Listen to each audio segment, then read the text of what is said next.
जीवन भर भजन करता है, भगवान का चिंतन करता है, यदि वो अंतिम समय भगवान का चिंतन नहीं कर पाता, बेहोश कोमा में चला गया, अब वो भगवत चिंतन करने लायक है नहीं, तो उस समय फिर भगवान उसके अंदर चिंतन देते हैं, क्योंकि सिद्धांत सिद्धांत है, अंतामति सोगति।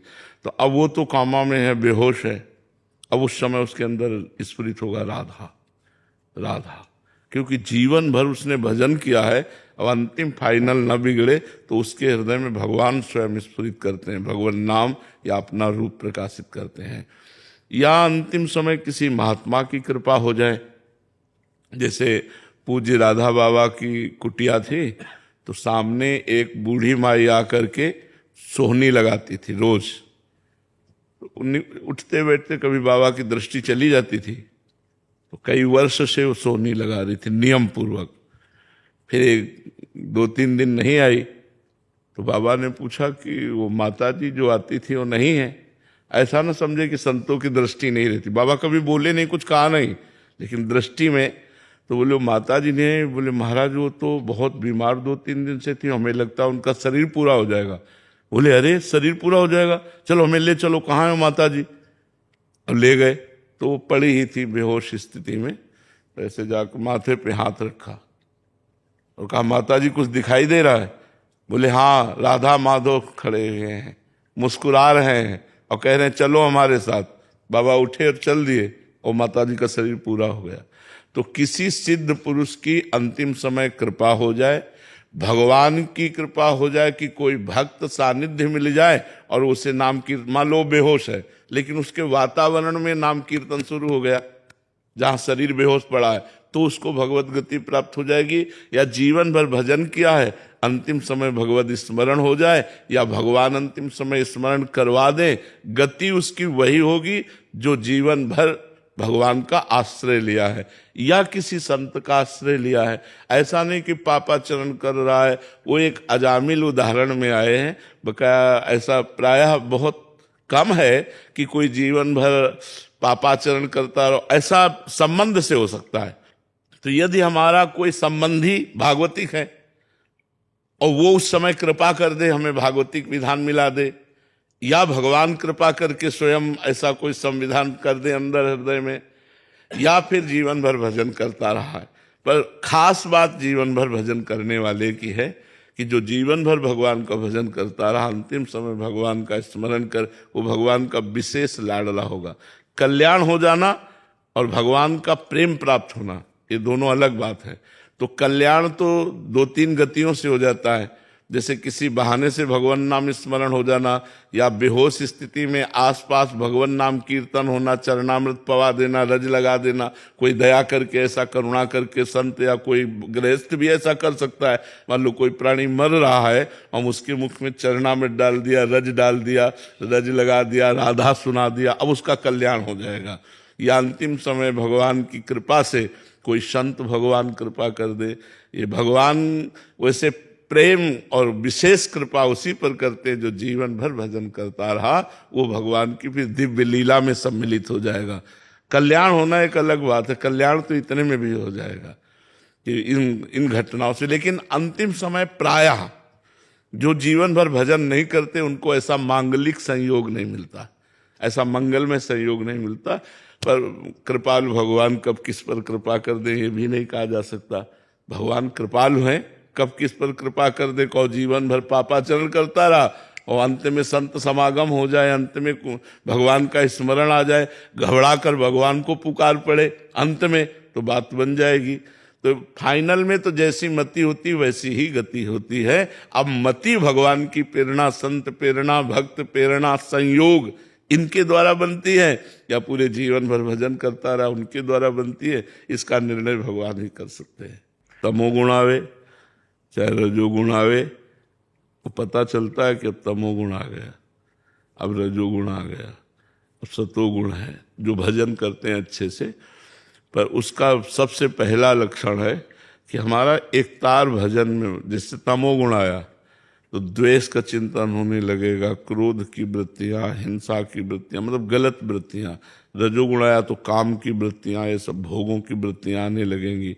तो अब वो भोगों की वृत्तियों में भजन उसका नहीं रुक रहा, वृत्ति चल रही, वृत्ति तो चल रही, पर राधा राधा राधा राधा, तो वो वृत्ति डिलीट होती जा रही, वो संस्कार नहीं डाल पा रही।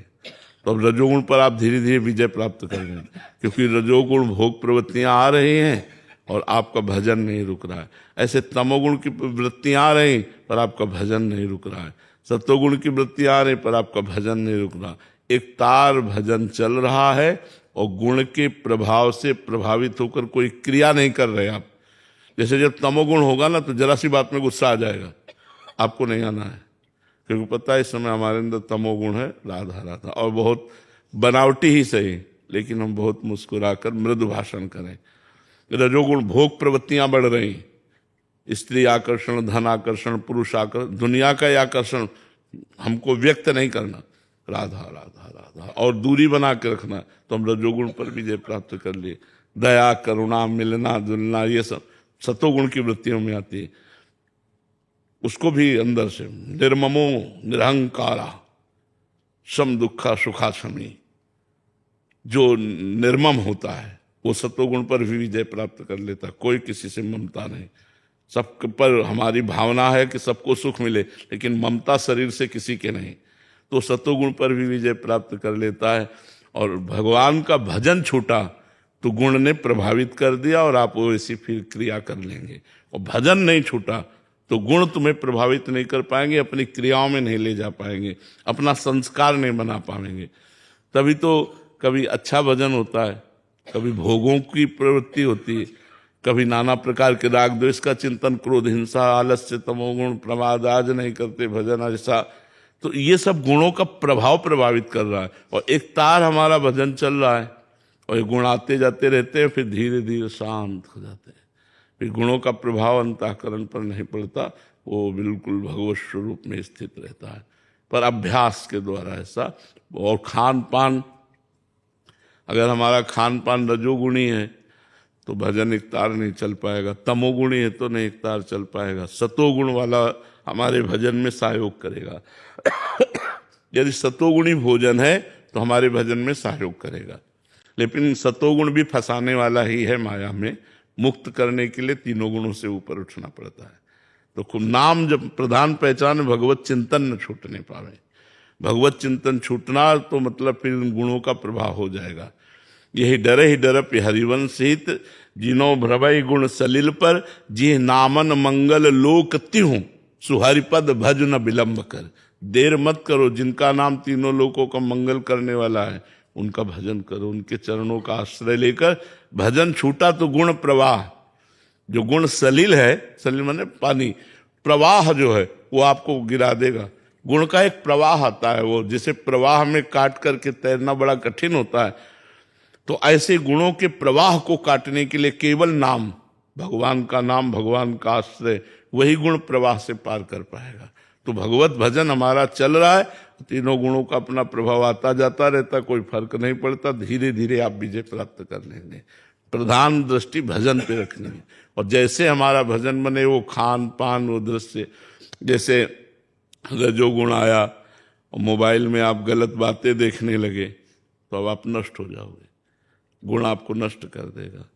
तमोगुण आया, आप वैसी प्रमाद स्थिति, निद्रा, आलस्य, लड़ाई झगड़ा, तो आपका भजन छूट जाएगा, चिंतन बिगड़ जाएगा। तो हमको ये करना है कि भजन न छूटे, हमें मेन पॉइंट पर रहना है कि हमारा भजन न छूटा तो कोई भी दोष, कोई भी विकार हमें परास्त नहीं कर पाएगा। और भजन छूटा तो फिर रही क्या गया, फिर वो गिरा देगा।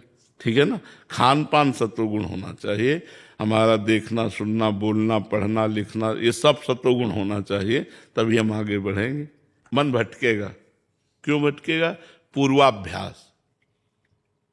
जैसे हमारा लक्ष्य है कि हम भगवान को प्राप्त करें और उसमें बाधक है संसारिक भोग, अब हम नहीं चाहते, हमारा लक्ष्य प्रभु है, पर पूर्वाभ्यास, जो हमारे मन का पूर्वाभ्यास भोगों में जाने का रहा है वो रहेगा। अब उसको काटना है नए अभ्यास के द्वारा। हमारे नया अभ्यास भजन का ऐसा करना है, इसमें नहीं माना जाएगा कि तुम्हारा लक्ष्य ठीक नहीं था इसलिए तुम्हारा मन चला गया, नहीं, गलत बात। लक्ष्य उसका ठीक है, पर पूर्वाभ्यास भोगों का जो मन का है वो मन चला गया और वो संभाल नहीं पाया और ऐसी क्रिया कर बैठा। तुम्हारा लक्ष्य ठीक नहीं था इसलिए तुम ऐसा नहीं हो सकता। उसका लक्ष्य ठीक है पर पूर्वाभ्यास गलती करा सकता है, या कुसंग, मतलब बिल्कुल लक्ष्य ठीक है लेकिन थोड़ी देर के लिए कुसंग हो गया, गलत स्त्री, गलत पुरुष, गलत ऐसा संग हो गया और वो भ्रष्ट हो गया।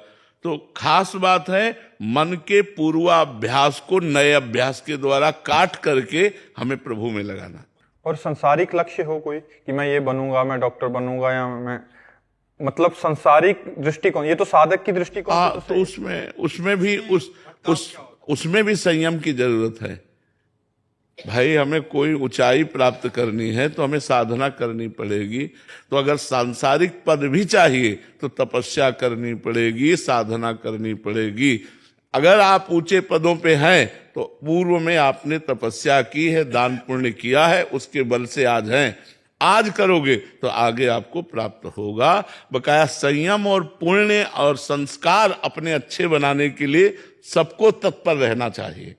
हम संयम से रहें, हम अच्छे आदतें बनावें और भगवान की तरफ हम बढ़ें तो हमारा परम मंगल होगा, ये निश्चित है।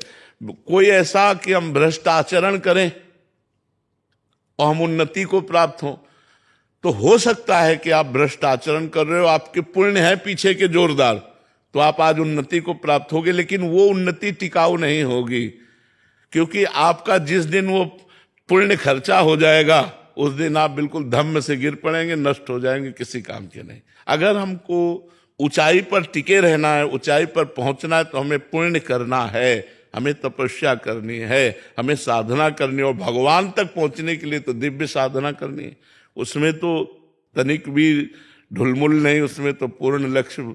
तो हमें पूर्वाभ्यासी जो विषयी मन है उसे भगवद अभ्यासी बनाना पड़ेगा, ये हमारी पक्की बात है। अगर हम पूर्वाभ्यास में ही लगे रहे तो हम फिर लक्ष्य तक नहीं पहुंच पाएंगे। पूर्वाभ्यास को काटना होगा और पुरानी आदत को काटना बहुत कठिन होता है।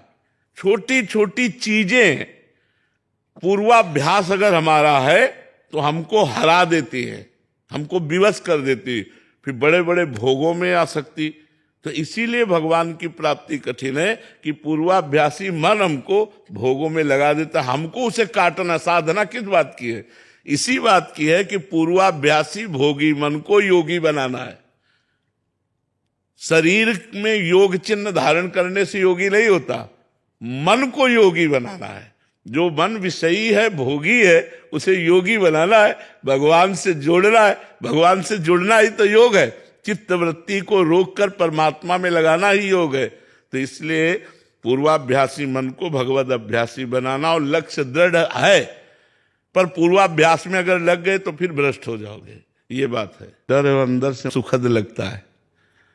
भोगों की तरफ हमारी रुचि क्यों है? क्योंकि वो सुखद लगते हैं, सुख देने वाले लगते हैं। लगता है कि भोग लेते हैं तो सुखी हो जाएंगे, तो ऊपर से डर लगता, अंदर से सुख बुद्धि है। अंदर से डर लगने लगे तो बचत हमारी हो जाए। वो होगा जब थोड़ा ज्ञान हो, थोड़ा हमको अध्यात्म का ज्ञान हो, तब बात समझ में आएगी।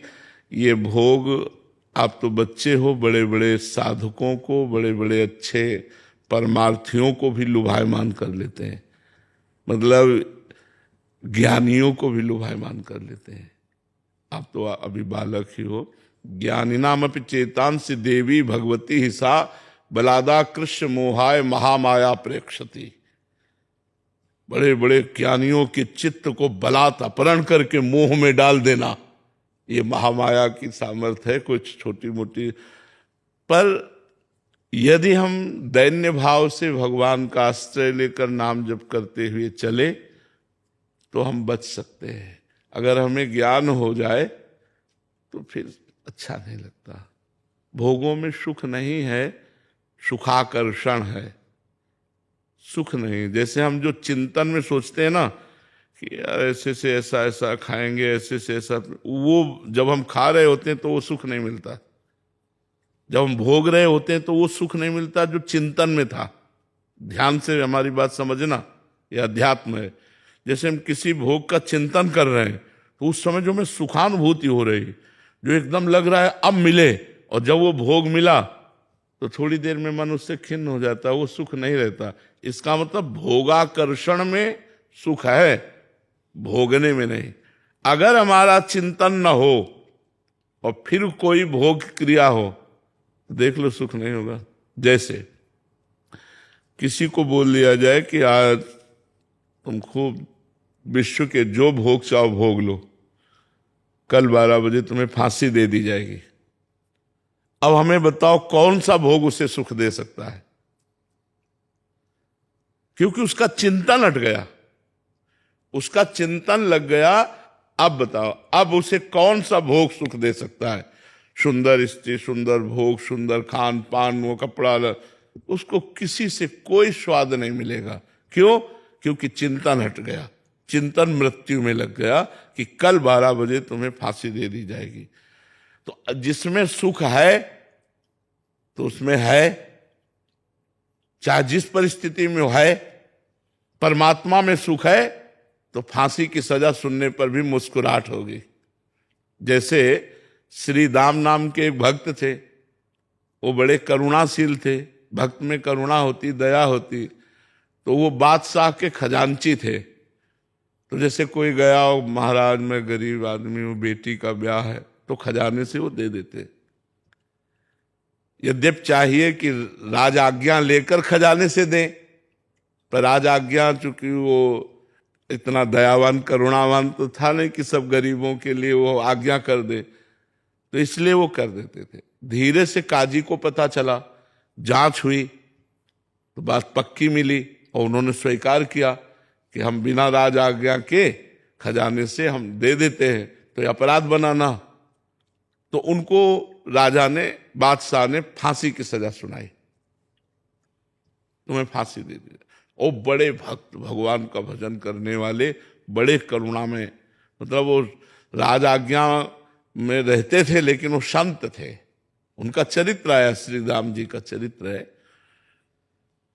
वो मुस्कुरा दिए, जब फांसी की आज्ञा हुई तो मुस्कुरा दिए। और उनके आराध्य देव थे महाराष्ट्र में जो विराजमान विट्ठल भगवान है, विट्ठल भगवान आराध्य देव थे। तो कहा जैसी विट्ठल की कृपा।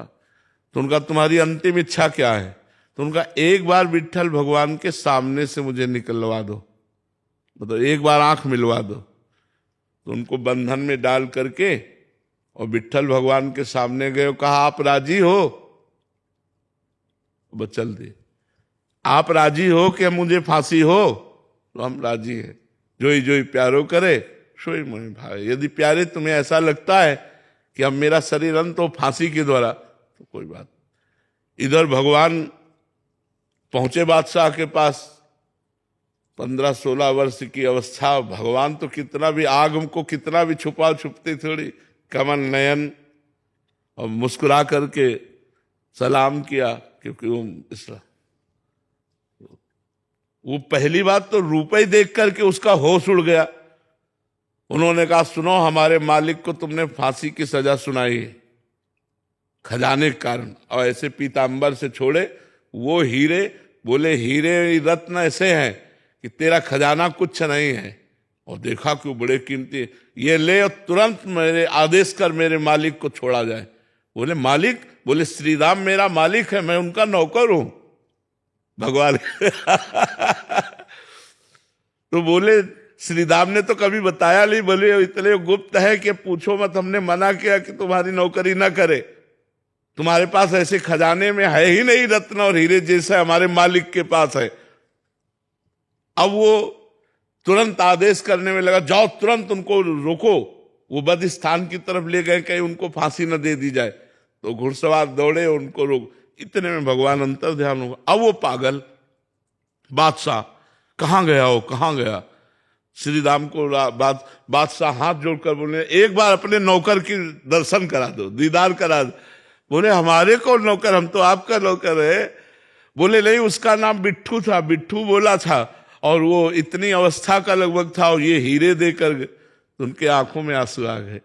अरे बोले ये नौकर नहीं, अखिल ब्रह्मांडों के मालिक भगवान विट्ठल हैं, जो हमारी रक्षा के लिए आपके सामने ऐसे आए थे।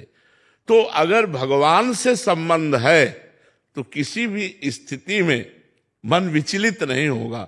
अगर भगवान से संबंध नहीं है तो फांसी की सजा या मृत्यु की या कैंसर या बड़ी बात सुनते ही हमारा चित्त, अब उसको भोग अच्छे थोड़ी लगते हैं, तो हमारा चित्त भगवान में जैसे जैसे लगता जाएगा, भोगों में सुख नहीं है, ये पक्की बात है, आकर्षण है, भोगाकर्षण है, भोगों में सुख नहीं तो आप सब गृहस्थ तो सुखी हो जाते ना, बोल देते अब कछुनाथ न चाही मुझे, मिल गया सुख, लेकिन आज तक किसी को नहीं मिला। वही भोगने की लालसा, वही फिर खाने की लालसा, देखने की लालसा, सुनने की, ये इंद्रियों के शब्द स्पर्श रूप रस गंध जो है ना, ये आकर्षण मात्र है, इनमें कोई सार बात नहीं। सार बात भगवान में है। मन सब कुछ प्राप्त करके भी एक अशांत रहता है, एक कुछ खोज करता है सुख की, मन में वो प्रसन्नता नहीं, क्योंकि वो प्रसन्नता तभी पूरी होगी जब भगवान से हम जुड़ेंगे। तो हमारा करो, डट के नाम जप करो और एक मार्ग पकड़ो, एक मार्ग कोई पकड़ो। हम कह रहे हैं माँ को पकड़ो तो माँ को पकड़ो, प्रभु को पकड़ो तो प्रभु, एक को पकड़ो और चलती रहो, और जो अनुभूतियां उन्हें गुप्त रखो, तो आगे आप अध्यात्म में, नहीं तो कोई स्थिति थोड़ी है। जब रोना आता है ना भगवान के लिए, रोम रोम पुलकित हो जाता है, मन एकदम आनंद से उन्मत्त हो जाता है। उस दशा को कैसे वर्णन करें, वो कोई साधारण दशा है। गदगद सुर नैना सजल दंपति रस रहे भीन, यही व्रत वृंदा विपिन में फिरे प्रेम तल्लीन। जब तो वो केवल आह भर करके पुकार सकता है और कुछ नहीं बोल सकता, राधा हा प्रियाजू, हा कृष्ण, हा प्रीतम, बस अशांत। अरे उसको छू ले तो अशांत शांत हो जाए, उसको देख ले तो अशांत शांत हो जाए, इतना वो शांति का स्वरूप हो जाता है जो भगवान के प्रेम में। इसलिए नाम जप करो, शास्त्रों का स्वाध्याय करो, गंभीर रहो, कोई दंभ ना आने पावे। दंभ माने होता दिखावा, कोई दिखावा ना आने पावे तो आपकी भक्ति सही रास्ते में चल पाएगी। अगर भक्ति को दंभ रूपी रोग हो गया तो फिर नष्ट हो जाएगी। दिखावा नहीं होना चाहिए, ये अंतर की गुप्त वस्तु है। अगर हम बनावटी ही रोएं तो भगवान उसे सही मान लेते हैं। एकांत में रोएं, प्रभु हम तब प्रेम के आंसू हैं कि नहीं मुझे पता नहीं, लेकिन आपके लिए हैं। अगर हम बनावटी भी एकांत में रोएं तो भगवान उसे सच्ची मान लेते हैं और कभी हमें सच्चा प्रेम दे देंगे। लेकिन हम ये दिखावा करें कि हम प्रभु के लिए रोते हैं तो फिर बिगड़ जाएगी, फिर भक्ति नहीं आएगी, नाटक रह जाएगा। तो अभी तुम जैसा भाव कर रहे हो ऐसा ही करो। किसका प्रश्न है? ऐसा ही करो कि मैं अच्छी पढ़ाई पढ़ूं और मैं अच्छे नंबर लाऊं, मैं ग्रेजुएट बनूं, ऐसी भावना करो। अभी वो अध्यात्म की ऊंचाई की बात है कि कर्म बंधन से मुक्त होने का उपाय क्या है? कर्म करो और फल की आशा न रखो। अभी आप कोई अध्यात्म में थोड़ी चल रहे हैं, अभी बच्चे हो। अगर फल की आशा नहीं रखोगे तुम तो तुम्हारी रुचि नहीं होगी पढ़ाई में। समझो, जब हम फल की आशा करते हैं तो हमारी रुचि ज्यादा बढ़ जाती है। हम आशा करते हैं कि हमारे व्यापार में अच्छा लाभ हो, और अगर हम आशा ना करें तो इतना प्रयत्न व्यापार में क्यों करें? आप समझना। तो एक स्थिति आएगी जब आप इन सब बातों को प्राप्त करने के बाद भी अशांत होगे, तब आप प्रश्न करोगे कि अब मैं क्या करूं, क्योंकि अच्छी नौकरी है, रुपया भी मिलता है, परिवार भी सब है, फिर भी मेरा मन व्याकुल है। तब आपको अध्यात्म का रास्ता मिलेगा। अध्यात्म में ये बात है कि कर्म करो, फल की आशा मत रखो। सुख दुखे समय कृत्वा लाभा लाभो जया जयो। आपने कर्म किया, परिणाम में सुख मिला या दुख मिला, लाभ मिली या हानि मिली, जय हुई या पराजय हुई, इसकी चिंता मत करो। ये एक बहुत अच्छे साधक की बात है। अब कोई खिलाड़ी से कह दे कि तुम विजय की आशा मत करो, तो भाई वो विजय की आशा से ही खेल उत्साहपूर्वक खेल पाएगा। बात समझना हमारी। एक किसान से कहो कि वो पहले ही आशा करता है कि मैं फसल बोऊंगा तो इसमें 1 मन गेहूं लगेगा बीज में, तो 40 मन बाद में होगा। वो आशा करके पसीना चुआता है, मेहनत करता है। तो ये जो प्रारंभिक कर्म है ये आशा से ही पूर्ण होने की भावना हमारे अंदर कर्म में प्रवृत्त करती है। कोई भी बिना आशा के कर्म कहाँ करता है संसार में? आशा तो हो जाती है ना, मैं ये करूंगा तो लगभग इतनी प्रॉफिट हो जाएगी, उसके फल की आशा करके ही वो कर्म में प्रवृत्त होता है। अब वो जब कर्म का फल दुख आया तो विचलित हो जाता है। हर बार थोड़ी कि आप विजयी ही होते रहोगे, कभी कभी पराजय भी आती है। तो भगवान इसलिए कह रहे हैं कि तुम समान भाव बना रहे तुम्हारा, तुम दुख सुख से लिप्त ना हो, इसलिए तुम फल की आशा मत करो। पर वो ऊंची बात है, अभी बच्चे हो तुम, खूब अच्छी आशा करो कि मैं ग्रेजुएट हूं, मैं अच्छे नंबर से पास हूं, मैं अमुक डिग्री प्राप्त करके अमुक नौकरी करूं, आशा रखो, जिससे तुम्हारे प्रयत्न में उत्साह रहेगा, तुम्हें कर्म करने में उत्साह रहेगा। वो तो योग है। अभी तो आप संसार के बच्चे हो, नाम जप करते रहो और खूब अच्छी पढ़ाई। हर व्यक्ति चाहता है, जैसे भजन करने वाला, मैं अच्छा भजन करूं, भगवान का अच्छा भक्त बन जाऊं, भगवान के चरणों का मुझे प्रेम प्राप्त हो, ऐसी आशा तो करता है ना। लेकिन भजन का जब एक फल उत्पन्न होगा हृदय में तो सब आशाएं शांत हो जाती हैं। मिले भगवान न मिले, दुख मिले सुख मिले, गति हो दुर्गति हो, इन सब बातों से मन हटकर शांत भजन में भगवदाकार हो जाता है। वो स्थितियां है। अभी तुम ऐसा जैसा भाव है वैसे चलो और नाम जप करते रहो, राधा राधा, जो तुम्हें प्रवीण बनाएगा, तुम्हारी बुद्धि को शुद्ध करेगा, लौकिक पारलौकिक सुख प्रदान करने में समर्थ है राधा नाम, इसलिए राधा राधा जपते रहो।